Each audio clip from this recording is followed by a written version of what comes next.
Hey, what's up, y'all?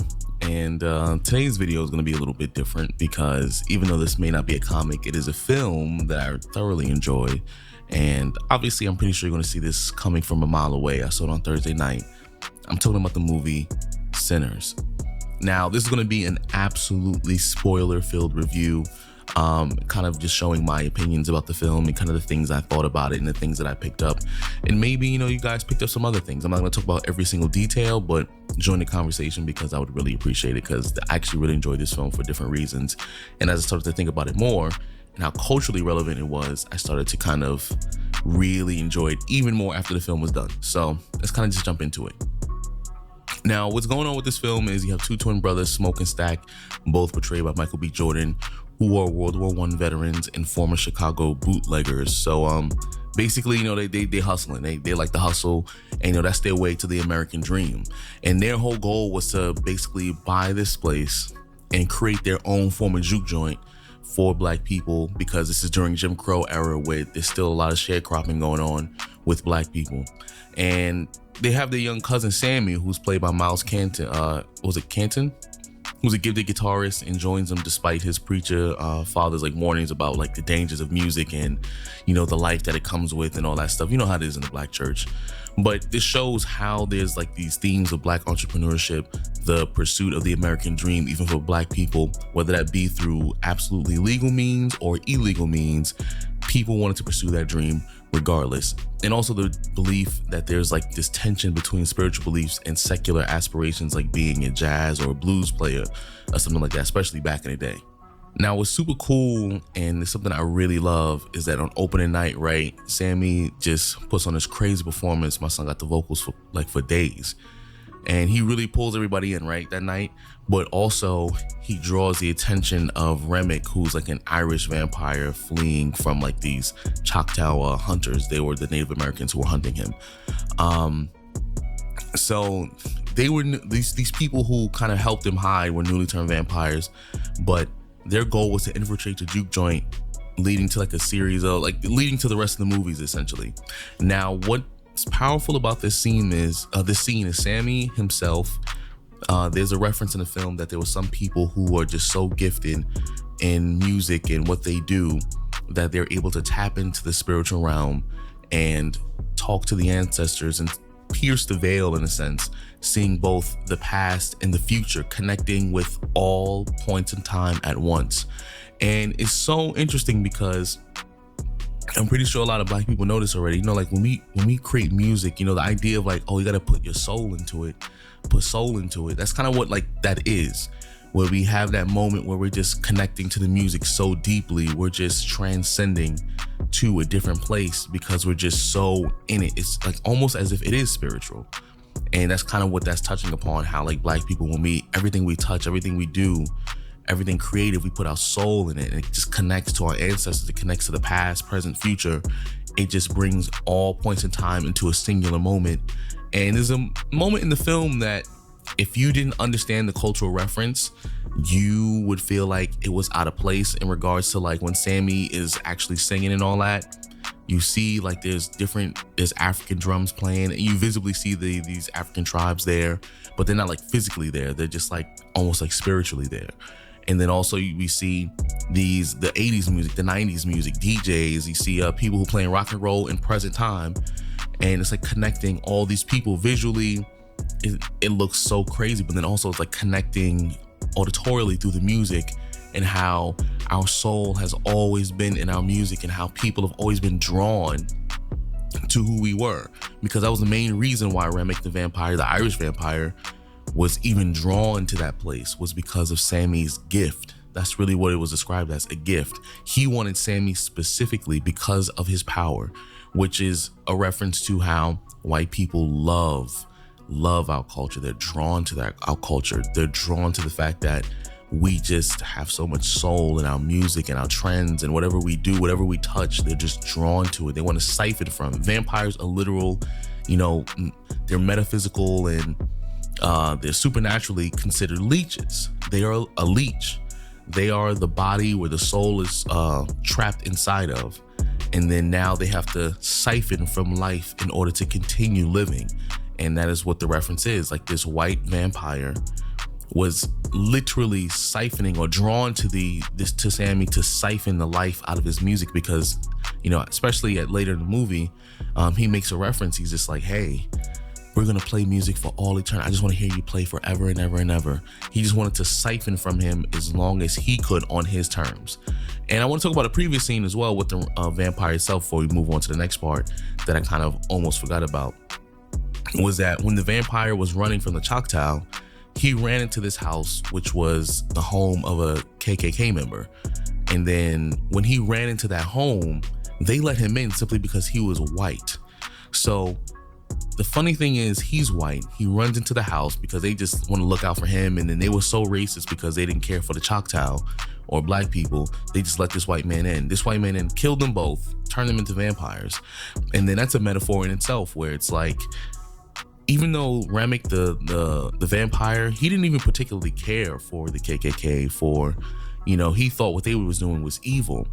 But the thing is, it showed that how some white people's hatred was so intense. They were willing to trust another white person off of the strength that they hated someone else more. And then now they got themselves roped into something, you know, they shouldn't have got themselves roped into, just off of hate alone, which is so powerful in itself.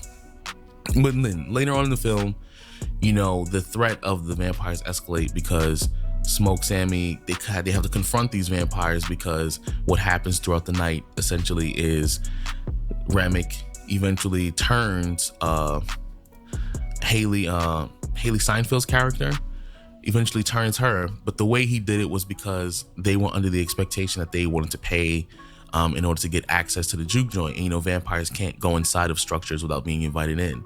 So Haley, because she's white passing, because in the film she's like a quarter black or something like that, so she went outside to have a conversation with them to see if they're actually paying customers. And while they were outside, they bit her. And then she ended up coming back inside because she knew everybody inside, so no one batted an eye. And then she ended up biting Stack, because, you know, they had like a whole relationship thing going on. And so they went in the back having sex. And next thing you know, she bit him, turned him, he was dead. And she escaped out. Then the dude at the front of the door who you seen in the trailer, he got bit eventually because he had to go out there and pee. And just because he had to pee, he got bit too. And then eventually, the more that people wanted to run out and leave the scene, especially after Haley Steinfeld's character got bit, a lot of people ran out. A lot of them got turned too.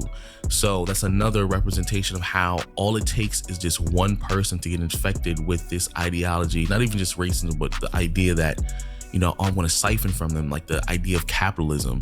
The second it touches one person, it touches somebody else, and touches somebody else. It siphons so many, and then now it pulled in so many people, and now you're surrounded by people who are just looking to leech off of you, because now it's like this hive mind mentality about capitalism and individualism, which was a very Eurocentric idea. Most cultures that were non-white did not conform to the idea of individualism.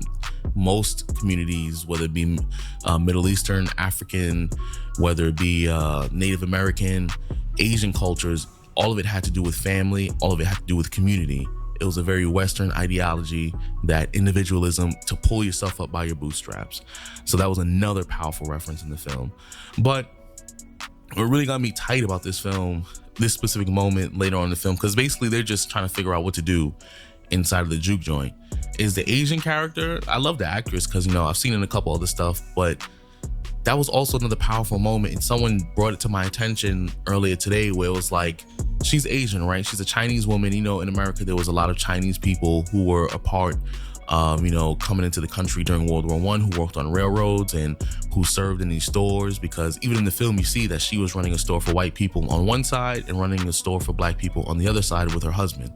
Now, the funny thing is, you know, black people treated her like family. You know, they invited her, they paid her, they always use her services, blah, blah, blah, blah, blah.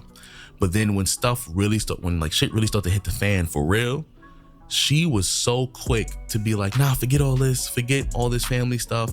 Just because her husband got turned when he went out to start the car, she just like kind of panicked. And then instead of holding down solidarity with the rest of the people in the bar who were still alive, she was just like, she just panicked and then just verbally yelled and invited them in, which was another powerful reference that can't say Chinese specifically, but how other groups of people, even when we're working together, when things get tough, when things get really hard, they sell us out. They throw us under the bus so that way they think they can achieve their goal, or, you know, they think they can do what they want to do. Because her whole logic was, you know, yeah, Stack was already turned, but Smoke like, yeah, y'all are World War I veterans. Oh, we're supposed to fight. We're supposed to fight.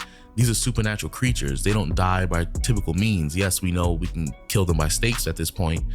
But in reality, you know, you can't really fight supernatural beings on a one-to-one comparison. So it was really sad that her character, Grace, literally threw everybody else who was still alive, who was black, in the bar, under the bus, simply just because she thought, oh yeah, we can do it, we can take him. And she was upset that her husband got turned. She did all that, and then literally not even 3 minutes later, her husband bust in, and then she stabbed him in the heart, but then he was on fire, and then they both end up dying. And she did all this because like, oh yeah, he's gonna get my daughter.